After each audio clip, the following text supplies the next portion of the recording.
ከእስራኤልና ከሞት የሚያመልጥ የለም። በመጨረሻም አዲሱ የኢራን አያቶላ እስራኤል ኢላማ ውስጥ ገብቷል። አዲሱ አያቶላ ሙጅታባ ላይ ያነጣጠረ ጥቃት እስራኤል ፈጽማለች። ነገር ግን ሙጅታባ ህይወቱ ለጊዜው እንደተረፈና ነገር ግን ከባድ የመቁሰል አደጋ እንደገጠመው ነው ኢርና የዘገበው። የኢራን መንግስታዊ ቴሌቪዥን ኢርና የሙጅታባ ሐሜኔ ወደ ጠቅላይ መሪነት ማደግ አስመልክቶ በሰራው ዘገባ አዲሱ መሪ በጦርነቱ ላይ ጉዳት እንደደረሰባቸውና እንደቆሰሉ ለመጀመሪያ ጊዜ ይፋ አድርጓል። ቴሌቪዥን ጣቢያው ይህንን ያስታወቀው የሙጅታባን ሹመት ተከትሎ ባሰራጨው ዘገባ ላይ ነው። የዜና አቅራቢዎቹ ሙጅታባን ጃምባዝ ወይም በጠላት የቆሰሉ በማለት ሲገልጿቸው የተደመጠ ሲሆን ይህ ጉዳት የደረሰባቸውም የኢራን መገናኛ ብዙሃን አሁን ያለውን ግጭት በሚጠሩበት የረመዳን ጦርነት ውስጥ መሆኑንም ዘግቧል። ሙጅታባ ሐሜኒ ትናንት ሌሊት የኢራን አዲስ ጠቅላይ መሪ ተብለው በይፋ ቢሾሙም ይህ ጦርነት ከተጀመረ ጊዜ አንስቶ ግን እስካሁን ድረስ በአደባባይ በህዝብ እይታ ውስጥ አልታዩም። በአንጻሩ ኢራን የተከለከለውን ሚሳኤል ተኩሳለች።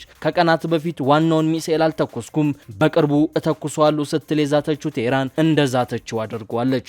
ሌሊቱን ታይቶ የማይታወቅ የሚሳኤል ጥቃት እስራኤል ላይ ተፈጽሟል። ጦርነቱ ከተጀመረ አንስቶ እስራኤል እንዲህ አይነት ከባድ ድብደባ ተፈጽሞባት አያውቅም ተብሏል። የእስራኤል ትልልቅ ከተሞች በፍንዳታ የጠናጡ ሲሆን ከተሞቹም እንደ መስቀል ችቦ ነደዋል። የኢራን ምላሽ ከጠበቁት በላይ የሆነባቸው እስራኤልና አሜሪካ ነገሩ ከእጃቸው እንደወጣ በይፋ እየተናገሩ ነው። ሌሊቱ የኢራን ነበር፣ ምሽቱ ግን የእስራኤል አልነበረም። ኢራን ያልተጠበቀ ጥቃት ፈጽማ የእስራኤል ከተሞች ነደዋል። በዚህም ከተሞቹ በጭስ ጭጋግ ተሸፍነው አንግተዋል። ወዲህ ደግሞ ዶናልድ ትራምፕ ነገሩ ከእጃቸው ቁጥጥር ውጭ እንደሆነ በይፋ ገልጸዋል። ይህም ለኢራን ታላቅ ፖለቲካዊ ድል ነው ተብሎለታል። እነዚህን ጉዳዮች እናንተም በሚመጥን መልኩ ከታማኝ ዓለም አቀፍ ሚዲያዎች አሰናድተን መተናል። ቪዲዮውን ላይክ በማድረግ ጥቂት ደቂቃዎችን አብራችሁ እንድትዘልቁ አክብሮታዊ ግብዣችን ነው። በካሬ ከ77 ሺህ ብር ጀምሮ ቅንጡ አፓርትመንቶችን ከሜሪትስ ፕሮፐርቲስ በመሃል ፒያሳ አራዳ ፓርክና ፍሬንድሺፕ ፓርክ ፊት ለፊት 4000 ካሬ ላይ ያረፈውን ኮምፓውንድ አፓርትመንታችን ውስጥ ከባለ 1 እስከ ባለ 3 መኝታ ቤቶችን በ10% ቅድመ ክፍያ ማለትም ከ514 ሺህ ብር ጀምሮ ለሽያጭ አቅርበናል። በዚህ ቅንጡ መንደራችን ውስጥም የልጆች መጫወቻ ስፍራ፣ ጂምናዚየም፣ የከርሰ ምድር ውሃ፣ ስታንድ ባይ ጄኔሬተር እንዲሁም በቂ የመኪና ማቆሚያ ከኤሌክትሪክ ቻርጅ ጋር በአንድ አካቷል። ኢራን ሞተች ስትባል እየተነሳች አለቀላት ሲባል እያንሰራራች ነው። በዛሬው ዕለት በፈጸመችው የአየር ጥቃት ዶናልድ ትራምፕ ደረታቸውን ነፍተው የሚናገሩለትና የሚኩራሩበትን F-15E የጦር ጄትን በሚሳኤል መታጠለዋለች። ጥቃቱ ለአሜሪካ የበጋ መብረቅ ሆኖባት በድንጋጤ ክው አድርጎታል። በተጨማሪም በቀጠናው በቀጠለው ጦርነት ቴልአቪቭና ቴህራን ከተሞች በፍንዳታ ተንጧል። ቴልአቪቭ በጭስ ጭጋግ ተውጣ ግዙፍ ጠንቋይ ቤትን መስላም ታይታለች። የቴህራን ነዋሪዎች በበኩላቸው ምሽቱ ቀን መሰለ ሲሉ የጥቃቱን አስከፊነት እየተናገሩ ነው። 10ኛ ቀኑን በደፈነውና ተባብሶ በቀጠለው ጦርነት ተፋላሚዎች በየፊናቸው ጀብደኛ ጥቃቶችን እየፈጸሙ ነው። ዘግይተው በወጡ መረጃዎች ደግሞ ኢራን እስራኤል ላይ አዲስ ዙር ጥቃት የከፈተች ሲሆን ኢራን እጅ አልሰጥም በሚል አቋሟም ጸንታለች። እጅ ስጪ የተባለችው ቴህራን የሞት መቃብሮች ተከፍተዋል ስትል እንደ አጼ ቴዎድሮስ እጅ ስጣለኝ ፈረንጅ ምን እጅ አለ የሳት ሰደድ አያውቅም እንዴ ክንዴ እንደሚያነድ ስትል መልሳለች። ሽጉጤን እጠጣለሁ እንጂ ለቴል አቪቭ እጅ አልሰጥም ማለቷን ተከትሎም እንደ መርግ የከበደ አዲስ ጥቃት ተከፍቶባታል። በዚህም ጀርባዋ እየተላጠ ነው። አያቶላ አሊ ሐሜኒን ጨምሮ በርካታ መሪዎቿን ወታደራዊ አዛዦቿን ያጣችው ቴህራን እሳት ለብሳ እሳትም ጎርሳ የበቀል እሳቷን እየተፋች ነው። የእስራኤል ከተሞች እንደ ሰዶምና ገሞራ የእሳት ራት እየሆኑ ነው። የቴል አቪቭ የአየር መከላከያ ስርዓቶች የኢራንን ሚሳኤሎች መመከት ተስኗቸው እየተመለከትን ነው። ጉዳዩ ከሚታሰበው በላይ ለእስራኤል እጅግ አስጨናቂ ሆኗል። የሌሊቱ ጥቃት ደግሞ እጅጉን ይለይ ነበር። እስራኤል ላይ የወረደው መዓት ጆሮን ጭው የሚያደርግ ነው። ኢራን በክላስተር ሚሳኤል ቴል አቪቭን ጨምሮ በርካታ የእስራኤል ከተሞችን ደብድባለች። ይህ ጥቃት በታሪክ አስከፊው እየተባለ ነው። የኢራኑ ታስኒም የዜና ወኪል እንዳስታወቀው ባለፈው 1 ሰዓት ውስጥ በእስራኤል ግዛት ላይ አዲስ የሚሳኤል ጥቃት ተከፍቷል።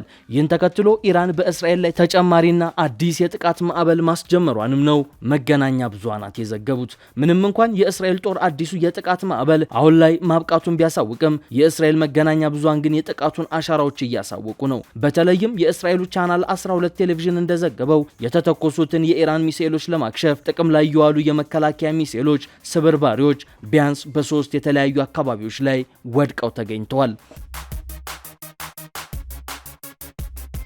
በሌላ በኩልም የዩናይትድ ስቴትስ ፕሬዝዳንት ዶናልድ ትራምፕ በግጭቱ የሞቱትን የአሜሪካ ወታደሮችን ለመዘከር በተዘጋጀ ስነ ስርዓት ላይ ተገኝተው ኢራን ላይ ዋሽንግተን ጥቃቷን ለማጠናከር ቃል በገባችበት በዚህ ወቅት 8 የአሜሪካ ወታደሮች በባህረ ሰላጤው ክልል መሞታቸውን ተረጋግጧል። ፌብሩዋሪ 28 አሜሪካና እስራኤል በኢራን ላይ የከፈቱትን ጥቃት ተከትሎ ጦርነቱ ከተቀሰቀሰ ወዲህ ይህ 7ኛው የአሜሪካ ወታደር ሞት መሆኑ ተረጋግጧል። እንደ እዙ መግለጫ ከሆነ ወታደሩ መጋቢት 1 ቀን በሳውዲ አረቢያ በሚገኝ የአሜሪካ ጦር ላይ በደረሰ ጥቃት ከባድ ጉዳት አስተናግዶ የነበረ ሲሆን ትላንት ምሽት ህይወቱ አልፏል። በወታደራዊ ስያሜው ኦፕሬሽን ኤፒክ ፊውር ተብሎ በሚጠራው በዚህ ዘመቻ የሟቹ ወታደር ማንነት ለቤተሰቦቹ መረጃ ከደረሰ ከ24 ሰዓት በኋላ ይፋ እንደሚደረግም ተገልጿል። በሌላ በኩል ኢራን የጥቃቷን አድማስ አስፍታ ጎረቤቷን ሳውዲ አረቢያን ደብድባለች።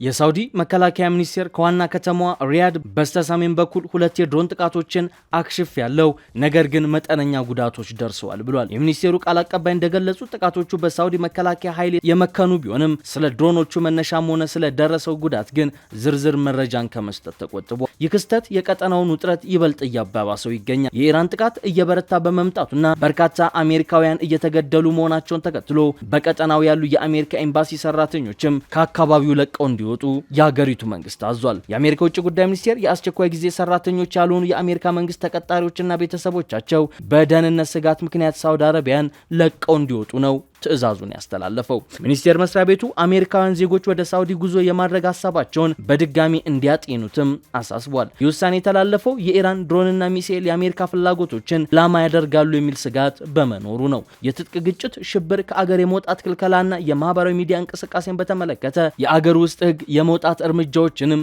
በስጋት ምንጭነት ተጠቅሰዋል። ኢራን በባህረ ሰላጤው ሀገራት ላይ የምትፈጽማቸው የድሮን ጥቃቶች በቀጠሉበት በዚህ ጦርነት የተነሳ የአሜሪካ ኤምባሲ ሰራተኞች ታስወጣ ይህ የመጀመሪያው አይደለም። ባለፈው ሳምንት በኩዌት ኤምባሲ የነበሩ ሰራተኞቿን ሙሉ በሙሉ አስወጥታለች። በተጨማሪም ሳውዲ የአየር ኃይል ሰፈሯን ኢላማ ያደረገ ቦሊስቲክ ሚሳኤል ከኢራን እንደተተኮሰባት ይፋ አድርጋለች። ሚኒስቴሩ በመግለጫው ወደ ልዑል ሱልጣን የአየር ኃይል ሰፈር የተተኮሰውን ቦሊስቲክ ሚሳኤል ማክሸፉንና ማውደሙን ነው ይፋ ያደረገው። ከዚህ አስቀድሞ ሚኒስቴር መስሪያ ቤቱ ወደ ሪያድ ከተማ ሰሜናዊ ክፍል የተተኮሱ 2 የድሮን ጥቃቶችን ማክሸፉን አስታውቆ ነበር። በእንዲህ መልኩ ጦርነቱ ከትራምፕ ቁጥጥር ውጪ እየሆነ ይመስላል። ትራምፕም ይህንኑ በአንደበታቸው አረጋግጠዋል። ትራምፕ የኢራን ጦርነት መቼ ይጠናቀቃል የሚለው ከእስራኤሉ ጠቅላይ ሚኒስትር ቤንጃሚን ኔታንያሁ ጋር በጋራ የሚወሰን እንጂ እኔ ለብቻዬ የምወስነው አይደለም በማለት ነው የተናገሩት። ታይምስ ኦፍ እስራኤል እንደዘገበው ከሆነ በአሁኑ ወቅት ጦርነቱ ከትራምፕ ቁጥጥር ውጭ ወጥቶ ትራምፕ እንደጀመሩት ሁሉ ጦርነቱን የመቋጨት የብቻ ስልጣን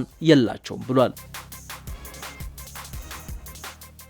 ስለ ጦርነቱ ከኔታንያሁ ጋር እየተነጋገሩ መሆኑን በስልክ በተደረገ ቃለ መጠይቅ ለእስራኤል መገናኛ ብዙሃን የገለጹት ትራምፕ ትክክለኛው ጊዜ ላይ ውሳኔ እንደሚያሳልፉም ተናግሯል ተብሏል። አሜሪካ ጥቃት መፈጸም የምታቆም ከሆነ ኢራን ጦርነቱ መቀጠል ትችል እንደሆነ ለቀረበላቸው ጥያቄም ይህ የመሆን እድል የመኖሩ ጉዳይ ላይ ከመናገር ተቆጥቧል። ይሄ አስፈላጊ ይሆናል ብዬ አላስብም ነው ምላሻቸው። የቀድሞ አያቶላ አሊ ሀሜኒ ልጅ የሆኑት ሙጅታባ ሀሜኒ የኢራን ጠቅላይ መሪነትን ስልጣን ስለመረከባቸው ለቀረበላቸው ጥያቄም ግልጽ ምላሽ ሳይሰጡ አልፏል።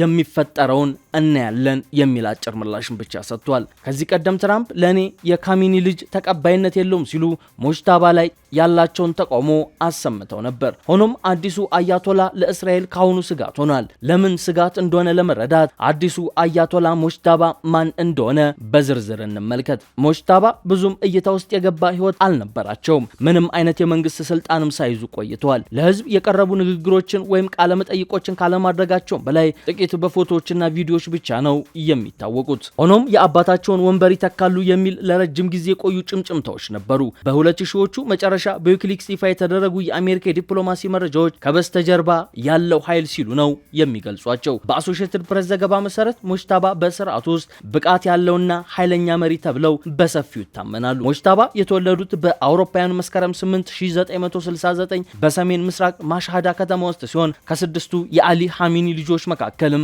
ሁለተኛው ናቸው። የሁለተኛ ደረጃ ትምህርታቸውን በዋና ከተማዋ ቴሄራን ውስጥ በሚገኝ ሃይማኖት ሃይማኖታዊ አላቪ ትምህርት ቤትም ተከታትሏል። ሙጅተባ በ17 ዓመታቸው በኢራን ኢራቅ ጦርነት ወቅት ለበርካታ አጫጭር ጊዜያት በአገራቸው ጦር ውስጥ አገልግለዋል ሲሉ ነው የኢራን መገናኛ ብዙሃን የሚዘግቡላቸው። በሁለቱ ሀገራት መካከል ለ8 ዓመታት የዘለቀ ደም አፋሳሽ ጦርነት የኢራን አገዛዝ ኢራቅን ይደግፉ በነበሩት በአሜሪካና በምዕራባውያን ላይ ያለውን ጥርጣሬ የበለጠ እንዲያጠናክር አድርጎታል። በ1999 ሙጅተባ የሺያ ሃይማኖታዊ ትምህርታቸውን ለመቀጠልም ቆም ወደ ተባለችው የሺያዎች ቅድስት ከተማ ቀንተዋል። ከዚያም መልስ እስካሁን ድረስ የሃይማኖት አባቶችን ልብስ ያለበሱ ሲሆን በለጋ ዕድሜያቸው ሊከታተሉት የሚገባውን ሃይማኖታዊ ትምህርት በ30 ዓመታቸው ለመከታተል ለምን እንደወሰኑም አይታወቅም። ሙጅተባ በኢራን አመራር ውስጥ በመካከለኛ ደረጃ ላይ ያሉ ሃይማኖታዊ መሪ ሆነው ሳለ ጠቅላይ መሪ ሆነው መመረጣቸው ግን እያነጋገረ ነው። የሙጅተባ ስም ለመጀመሪያ ጊዜ ወደ ህዝብ ጎልቶ የደረሰውም መሐመድ አህመድነጂድ በአውሮፓውያኑ 2005 ፕሬዝዳንታዊ ምርጫ ባሸነፉበት ወቅት ነው። የለውጥ አራማጁ እጩ መህዲ ካሮቢ ለጠቅላይ መሪው አያቶላ ሃይሜኒ በጻፉት ግልጽ ደብዳቤ